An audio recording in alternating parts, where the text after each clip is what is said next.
thank you to the Crypto Valley Association for helping us organize this event. And we have some very special guests with us tonight. They will introduce themselves soon.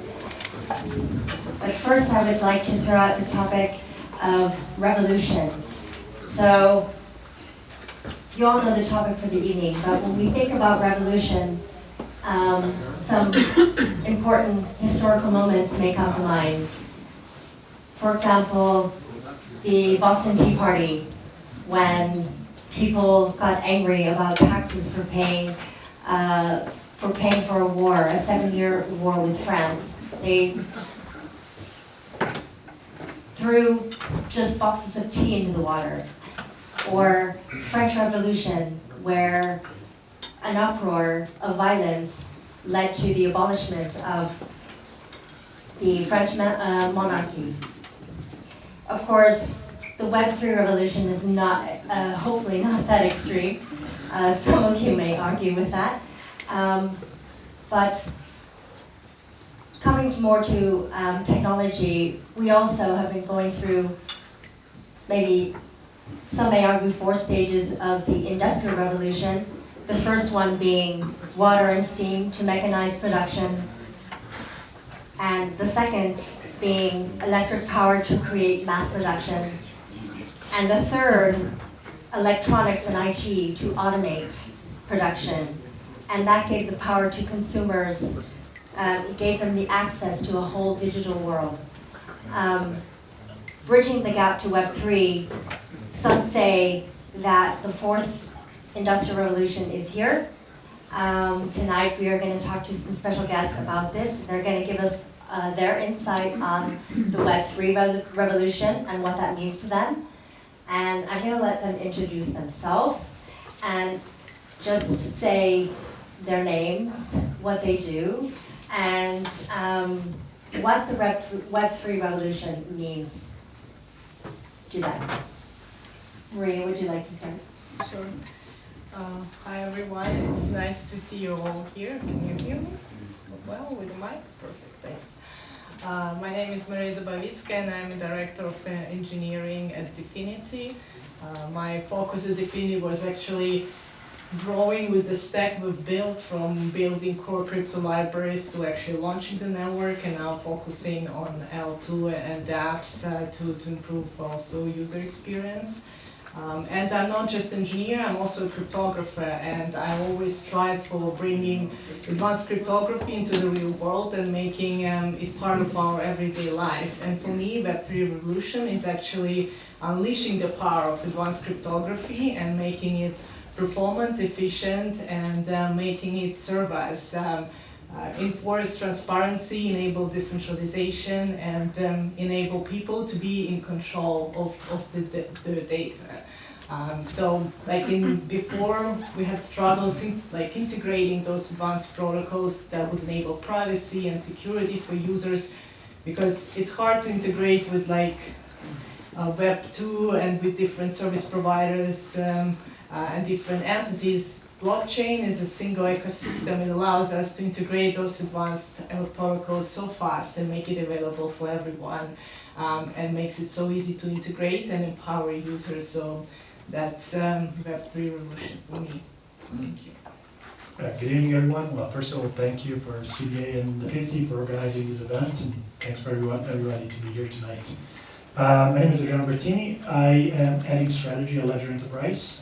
And Ledger Enterprise is the best kept secret of Ledger. I think many of you are familiar with Ledger. How many of you has a Ledger right now? Raise your hand. Okay, that's what I thought. And after the last 2 weeks, seems the entire world is getting one. So,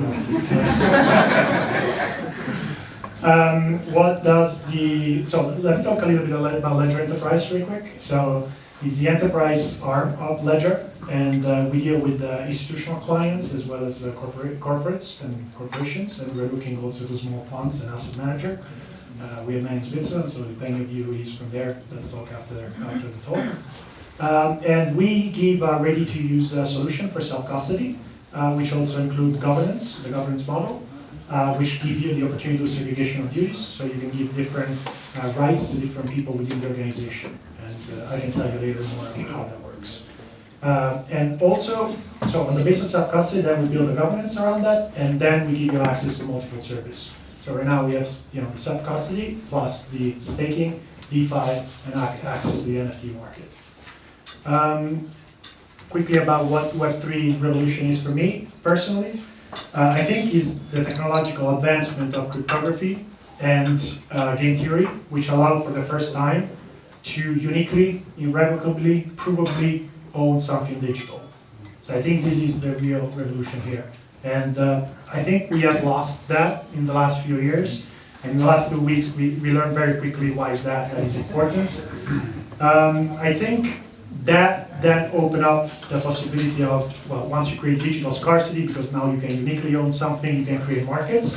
And that's what we have seen in this first or second phase, let's say, moving into more peer-to-peer type of markets. And that is in the financial industry, but we're opening up, we're seeing also in the art and other industry as well. So that's in a nutshell what it means to me. And the fact that once you have the private key, you are the sole owner of your assets. That's what's going to change the game and disintermediate many business.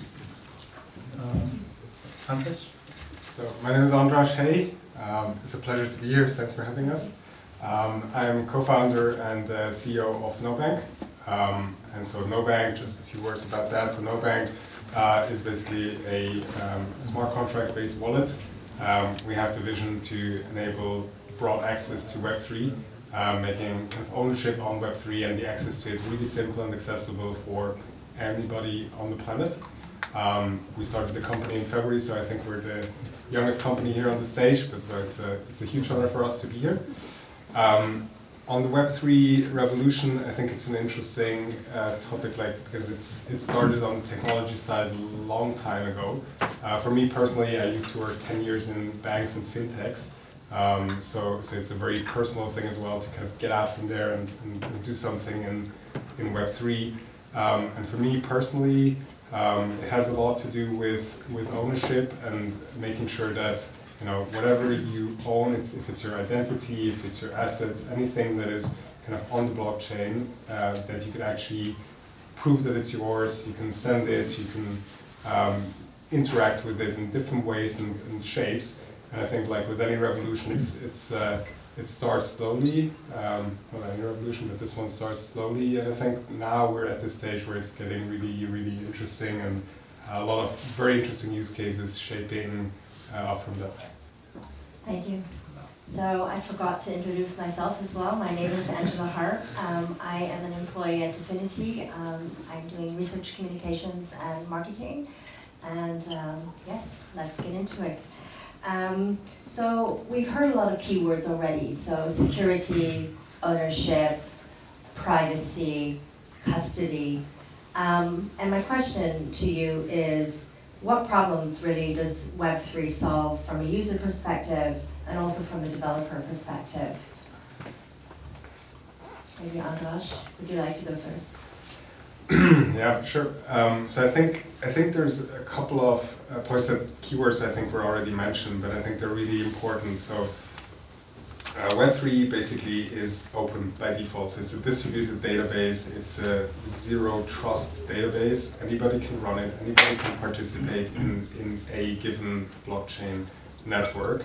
And so with that, any use case, be it value transfer, be it storage of identity, be it art, be it any other asset that you can own, you can send, you can interact with, is built in a way that is, you don't have to rely on anybody else. So I think that's, and so the fact that that's a problem, I think it's not necessarily for us here in Switzerland a huge problem, but talking to different people around the planet, I think there are many places where this is a problem, where people do not have access to the banking system because it's restricted, where people do not have ways to prove their identity because they do not have access to that. And so many different, I would say, real life use cases where kind of this independence of a government, not in a bad sense, not in the sense to circumvent it, but in the sense to make it accessible for everybody to participate in society worldwide. So I think that's that's the biggest part that Web3 can give to society and to people. Adriano, I'd like to pick up on that in the sense of participation. Do you think people are ready for Web3? Are they ready for ownership and custody? So I think as I mentioned quickly before, we are in the first phase.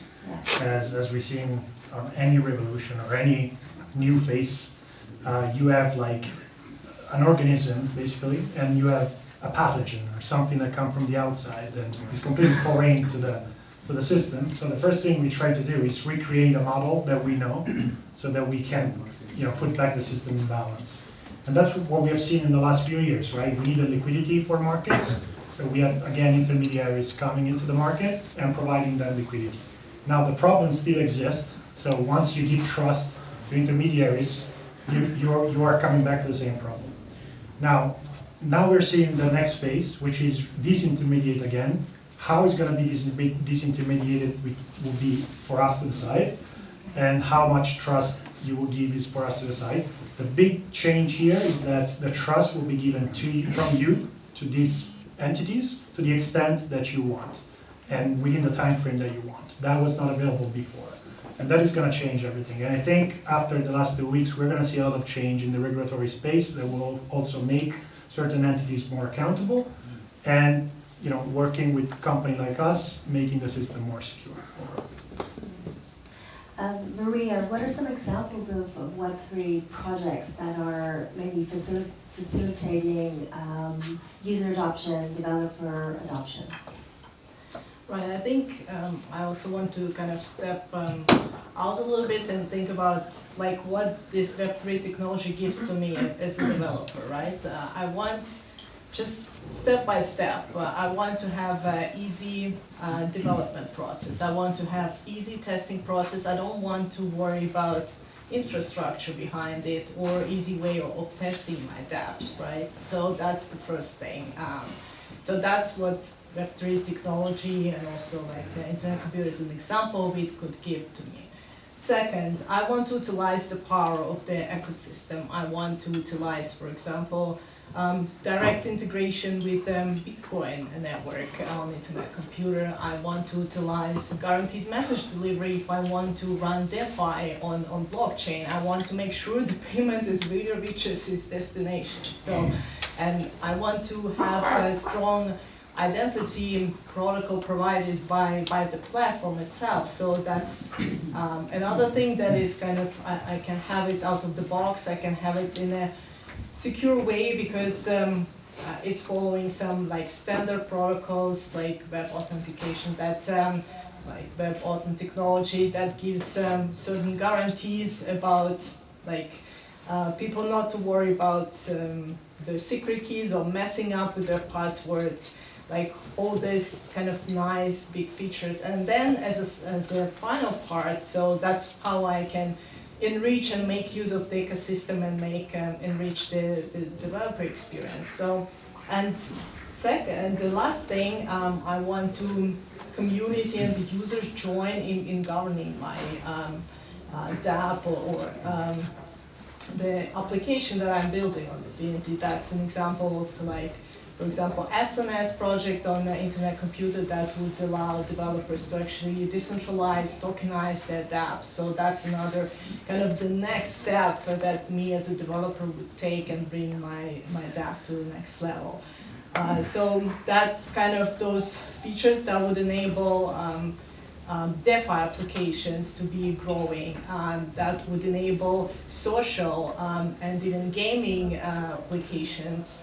So, and they would be running with the speed of Web2, so it's not that it comes at the price of like losing the speed or compromising security for performance. So I think, yeah, for me as a developer, these are the 4 things that, like, for every day as a developer, that would really make my life much easier and attract me to this, yeah, to blockchain. That sounds really great, but in light of the recent events, what would you say to your friends, for example, if they ask you, about joining Web3 or using a Web3 application. There's a lot of people who are just done with it, they have no trust anymore. There's a lot of shady things going on. How would you convince your best friends to say, yes, join the Web3 revolution? Andras? So my best friends are already using it, so I don't have to convince them, which is how great. So my mom is the only one that doesn't use NoBank. Okay. As such, the rest of the family I have successfully managed to onboard. So check on that. Now, so I think to make it more serious, like first of all, like whoever was involved in FTX, it's a pity, and so sorry for that. I think there's enough nowadays tools out there to like not just speculate on blockchain, but actually participate. And so like Ledger, like NoBank, like Argent, like many other wallet providers that make custody, self-custody truly accessible. Of course, NoBank is the best, but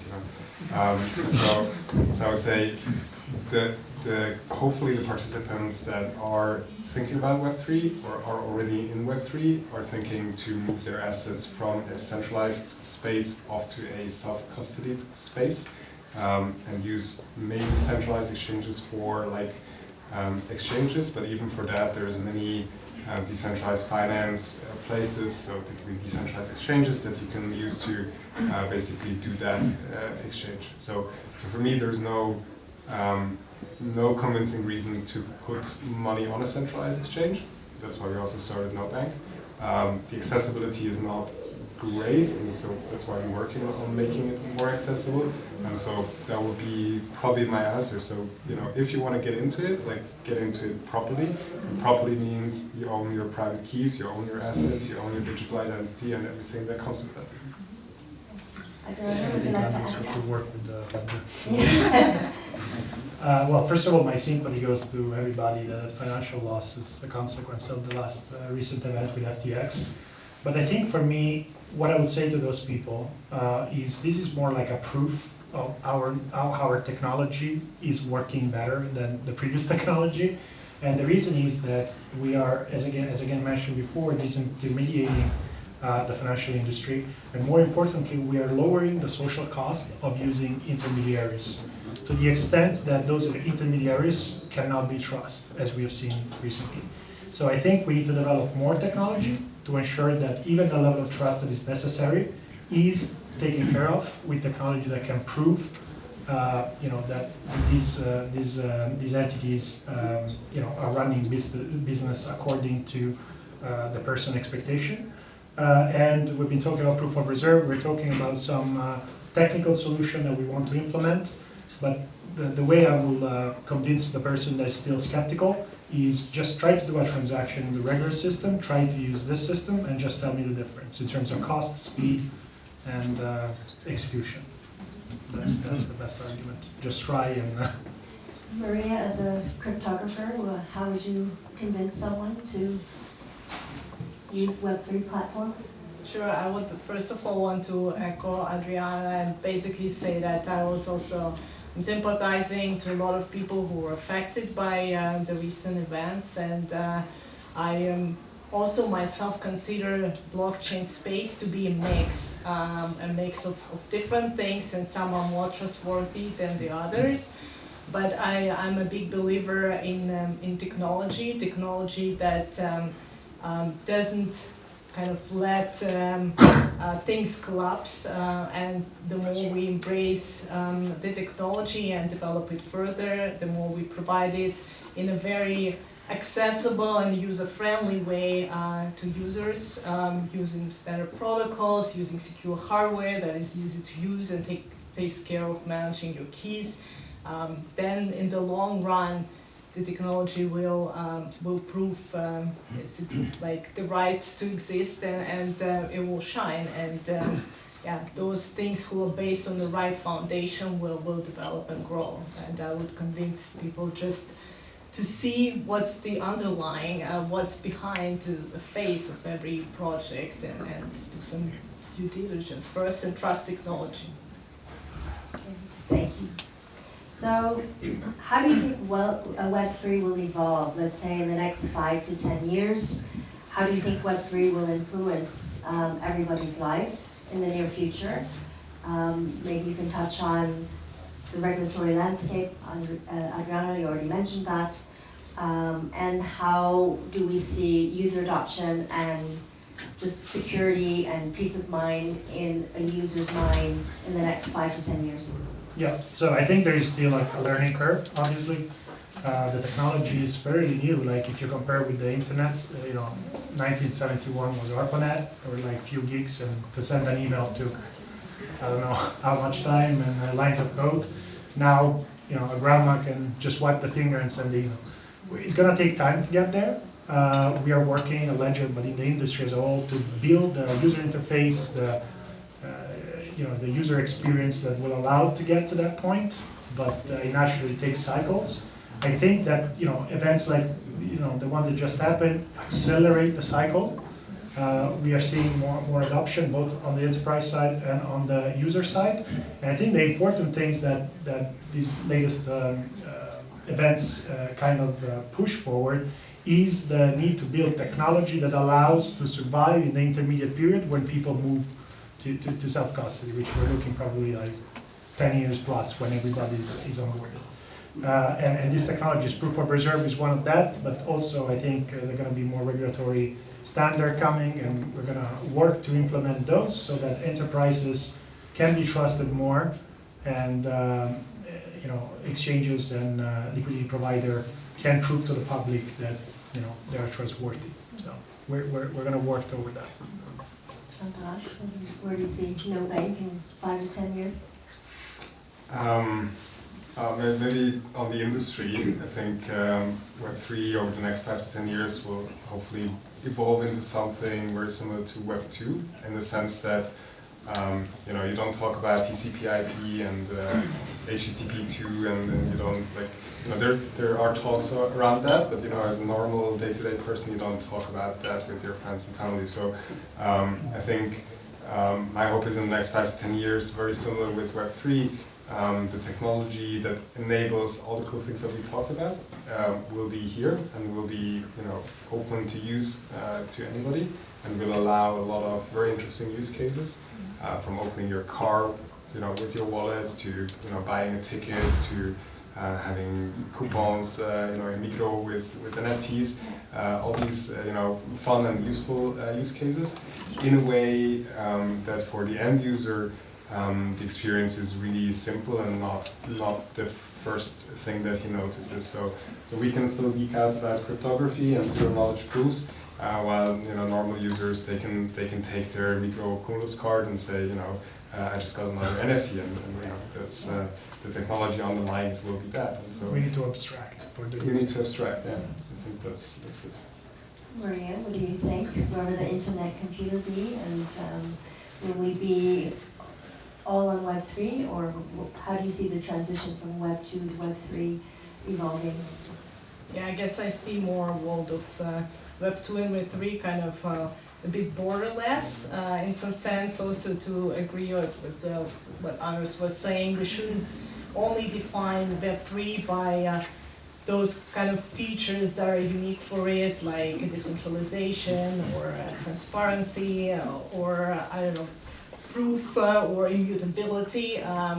We should be able to run cool apps on Web3 ecosystem, on blockchain, and attract developers by the cool use cases, great services that are provided by the platform and the different dApps, and see no difference in performance and experience on Web3. So that is more driven by great use cases, and all these nice things like decentralization and community engagement and transparency that is enforced by technology are just enabled by default, and that's the new reality now. And another thing I wanted to mention, as I said, it's borderless. Like, we shouldn't just kind of forget about Web2, right? It's a big thing to forget about. How about we rather make it kind of work with Web3, how about and that's what also we're trying to do with Internet Computer, we make this feature of HTTP out calls where blockchain can call Web2 world, because we cannot just forget what exists, it's a big world to forget. So how about we just making work seamlessly? And then the another aspect of borderless is there are so many blockchains around there, right? And Internet Computer is one of them, but there are many others, and they all have kind of different properties, values, and how about we provide also borderless experience for users to make use of different blockchains without bridges, without having different trust models. I think that's also we're trying to work towards. I guess we have an example with Bitcoin integration without bridge, but I guess we would expand more. It's called fancy word blockchain singularity, but I would consider it more like borderless experience across Web2, Web3, and all other like micro worlds of Web3, right? So yeah, that would be some nice future. Thank you. So I would like to open the floor now to questions. Oh, that was quick. Dominic? Yep. We can use the microphones, please.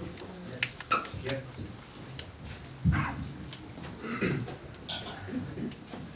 Questions? Yes, here in the front. Please. Tell us your name, please. Martin, Hi, welcome. thank you. Great. Everybody talks about Web3, decentralization, peer-to-peer and so on, but if we look at industrial applications as well, which is going to be massive, the problem I find today with all the blockchains we have and everything, secured multi-party computation exists, but it's so slow. You can take a vacation and you need a power station in between, right?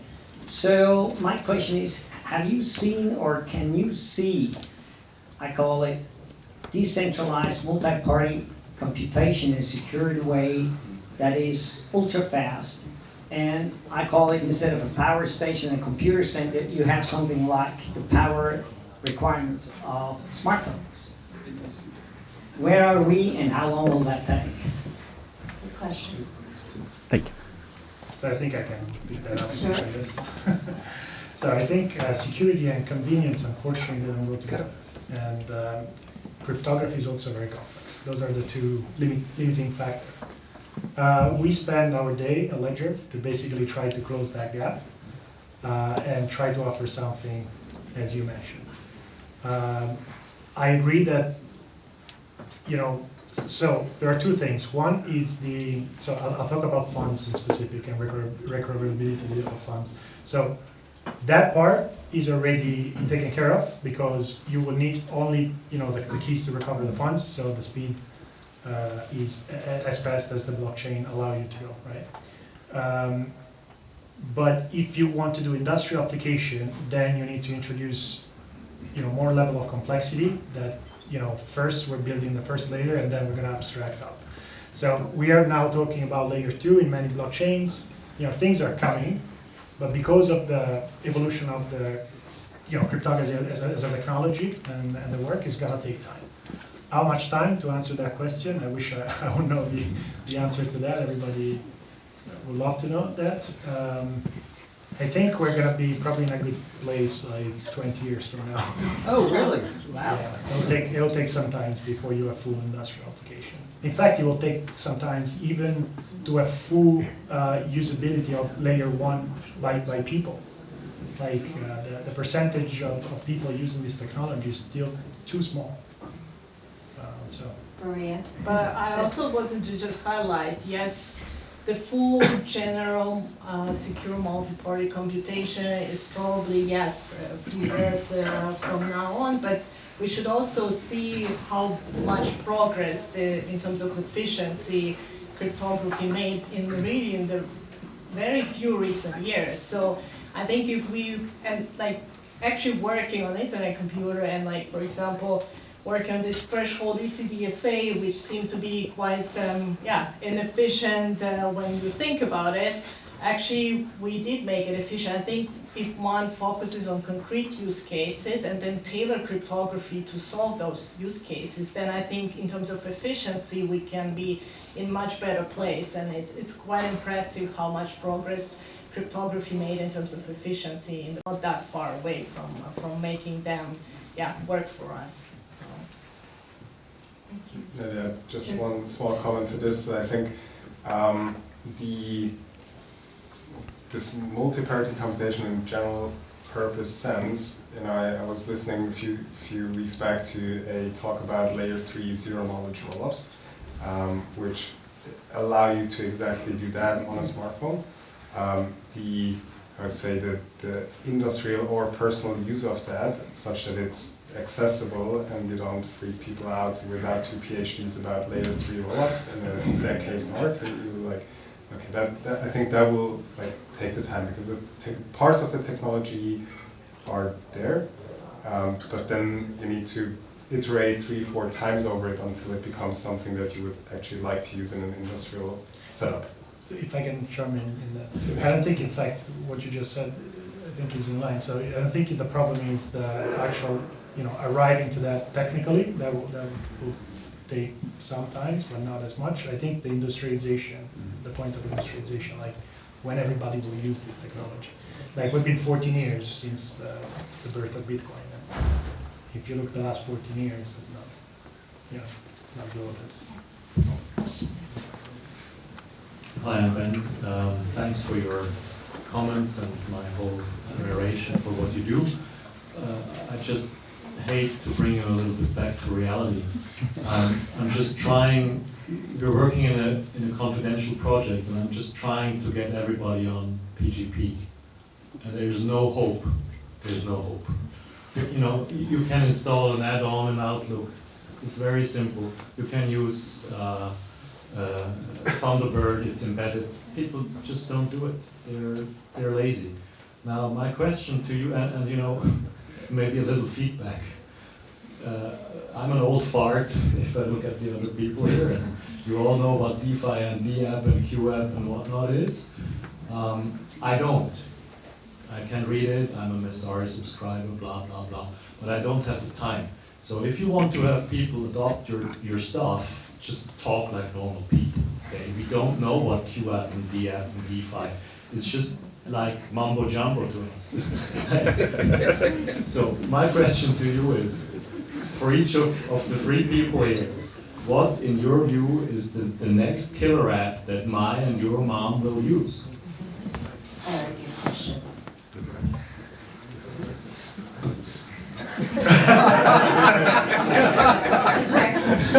How am I going to get my mom who uses Facebook to get on Web3? And why? Controversial And answer. why? And why? Exactly. Why? Can I start? Or You can go. I have a controversial answer, but I'll let you start start. with the controversial answer. So I think I'll start with the less controversial answer. So I think you know, with NoBank, we have Christina here, who's kind of taking everything I say and then kind of doing 5 filters over it, so whenever it comes kind of out on the website and kind of in our app, is such that it's understood by normal people. And so we have this conversation a lot about like the thing that we say. I think, you know, that's what I was saying before, like it's a bit geeking out in this context, which I think is in DFINITY is a fair thing. On your question, like what's the next big thing in Web3 and why would people need it? I think my point before was, I'll repeat on that, so there are certain things where it kind of makes sense to use that technology, and so for me, particular use cases are identity, and are things we're used to already today. So Migros Cumulus is, I think, a perfect example where it's a very closed ecosystem in Migros Cumulus, and so if you want to open that ecosystem, you need a platform that is open. And so if Migros is the brand that will do it, or if it's another brand, we will see. But we're, specifically with NoBank, we're using our platform to do these kind of things, where the user actually does not have a visual idea that he's on the blockchain. He doesn't need to know, but he has an open ecosystem. And so compared to traditional Web2 where we did open banking and integration with like many partners. I can tell you that from a maintenance and integration perspective, because it's an open ecosystem, because it's on a single source of truth, if you like, it's much simpler. Yeah? And so you as a user, you should not know. And Cumulus is, as an example to all that things that you already use today. I don't think the use case will change. It's just you can go into social media, into articles where you publish under your identity, you receive payments for that, you can do many things. But the user should not know it, the consumer should not know it, the publisher doesn't need to know it. It's a different technology for very similar use cases, I would say. Okay, the controversial answer is, I think the killer app is obvious if you look at the crypto market. Who is the one that has the largest market cap? It's Bitcoin. And the reason is very simple. I think the simplicity and the rationale why people should use it, to your point. As the macroeconomic environment change, people might want to move their assets over something that is not censorable or cannot be confiscated, and that you have full control over. We have seen that in South America. We have seen that when run to banks happens and people try to take money out of the banks and banks are closed. The only alternative is to use that as a form of payment.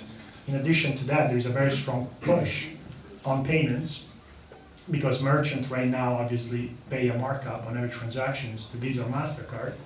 And there's a very compelling use case to have a method of payment using Bitcoin, like Lightning Network, for instance. That will reduce the cost to nearly zero.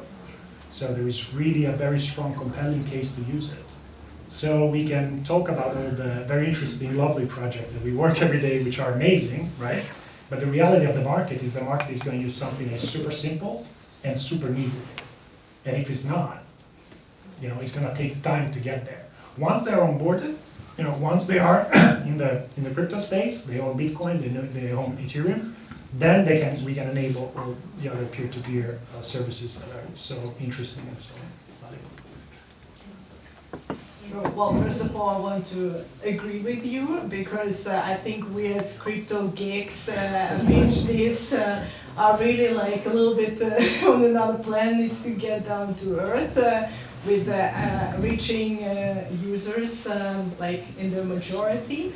So, and we're working hard on that, but it is, I want to also agree with Andras that I think it doesn't matter what kind of app or killer application that you're running, but I would rather prefer my mom to not post her pictures and data on Facebook that is controlled by one entity, but rather I would like her to be involved in social network where the end-to-end encryption is provided by default, and for her the experience would be still to just use fingerprint sensor or biometric authentication on her phone, that the normal way that she unlocks her phone every day that she uses.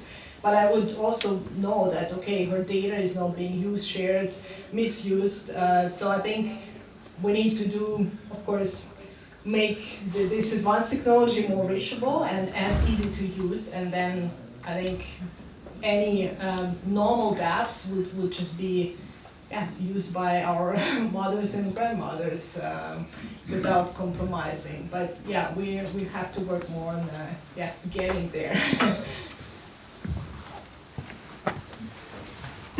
Thank you. Ellie, maybe I'll add to this. I think the killer app, or one of the killer apps, as we're not just talking about Bitcoin, I think is about the fact that we have in the planet 9 billion people, out of which 4.2 are unbanked. And we can call that financial inclusion is the killer app. All of a sudden you have a NoBank bank, which can enable the unleashing of 4.2 billion people out of 9. I think this is probably the area where it is worth kind of putting some focus and energy here. Getting back to just what you said, this is a question I have for you guys. We have a bunch of investment applications. And some of them, where we try to do, we call it crypto for dummies, right? It's kind of sport applications, whatever. You bring people who play football or rugby who love that, and you bring them onto the Web3 and you believe it. We all agree it fits, right? There's a big fit. Then you have those 12 words, seed words that you have to put on the paper and everything, and then you're facing the conversation. Do you self a non-custodial wallet versus you do the custody yourself? Is there any way you guys are too thinking or you trying to work on heartbeat, on eyes, on fingerprints, something, and get it back and remove that obstacle? Because we see 73% loss of adoption. 73% loss of adoption when you create communities in millions, it's lost. Just because of that. This is where you lose the people. I can get that. Yeah, because I get the biometrics almost every time. So the biometrics specifically has one very crucial problem, that if it gets stolen, that's a single signing, right? Like your heartbeat is unique. So if somebody has your heartbeat, that proof is gone, right? So you cannot ensure that when you transmit the signal, there is no interference or man in the middle that can take that. We developed the technology of the 12 words, or the 24, or depending on what schema you use, because we think that's the simplest possible way in terms of risk of you compromising your own key. And it has been thought out. Like there is like improvement proposal, like which is like technical scripts that they're shared within open source software that define what is the easiest way to do it. So there are people that actually thought out for a very long time what would be the easiest way to do it. And history shows that writing that words down is the easiest way. In addition, the words allow you to, and I wouldn't advise any of you to try that, but some people do, to memorize it, to create a phrase that make you reminded. So it also allow you, to fight confiscation if you live in a dictatorial government and need to escape, like use cases of that. Because the second problem is also you want to create something that is available for the entire industry to use in different use cases. If you develop something that is very specific, then it can only be used in that context. So the proposal of the 12 and 24 words is a proposal that is large enough to allow multiple use cases. One alternative that we have defined in the industry is having multiple signature. So that will allow you to play on who owns what at which time and how the keys come together. So we are developing methodology to allow you to reduce the risk and make it a little bit simpler. But it's again back to what we were saying before, that it takes time to make it user friendly. And we have done, not Ledger, I'm saying the industry have now done a great job, because we have focused a lot on the infrastructure and technical problem, and not as much on the user. But it's coming, so that's what we're working on now. Now we are seriously putting off effort on wallet user interface and making this technology easier for you and everybody. Actually, may I add? Sorry. You want to go first? Sure. I just wanted to say that we already support Face ID as a matter of getting access to your keys and log into your wallet on internet computer. So we do support this protocol technology standard called DFINITY, and that is if any device manufacturer, phone manufacturer, laptop manufacturer supports this standard protocol, then all you need to do, all your keys that are actually keys to use your cryptocurrency or log in to establish a session towards your app or control your app, is placed in a secure element within this device. And it can be your MacBook or your iPhone or your Android phone. And to make use of these keys, what you need to do is to authenticate to your device. So I can log into my, NNS app on the internet computer by using my Face ID now, because we support this protocol, and this protocol is supported by various number of browsers, devices, and that actually bridges that it makes it, first of all, very familiar experience for users because they would use their kind of biometrics or like other ways. We also support secure devices like secure keys with the keys ledger. But also with that technology, which is supported by other devices, it's really very kind of conventional way for users to authenticate, and like all this worry about remembering the passwords is kind of taken away from the users because all your keys are stored securely in your device. So I think with supporting this technology, we kind of enable that. Then you're going to have an argument together. Yeah. Can I say the third part to this? Yeah, go ahead. So the third part to this is, so we, when we started NoBank, we took exactly these problems that you described and started to develop, different methods to recover without the seed phrase. And so we had an argument before the talk actually, like, which one is easier? Is a one-time password or is social recovery with your banker or your wife or your friends easier than 12 seed phrases? And we believe it is. And I think the industry as such, there's a big work now going on to account abstraction on a protocol level that basically tries to implement a lot of these things directly onto the blockchain. So that's why you have a wallet that you have the seed phrase where you have the private key, or you have something where all that logic is ingrained into a smart contract, and you have that logic down on the smart contract level. And it's I would say achieve the same thing with different philosophies. The answer will be to provide all kinds of choices to the users, and then they can use multiple if the most security or the most convenient for them. But I guess we do provide the technology. And that's going to be the follow-on discussion.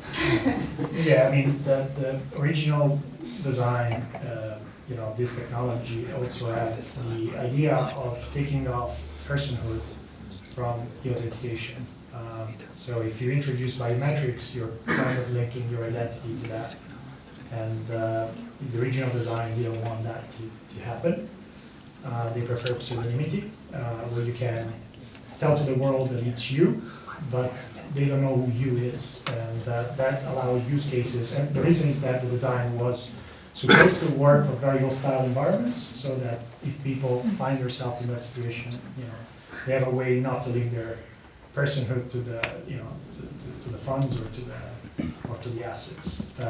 So, I think there could be some use cases that are interesting, and you can, divide it in tiers based on the use cases, and for sure, like, biometrics will make it easier, but I honestly think that there is some privacy concern for sure, and also some security concern.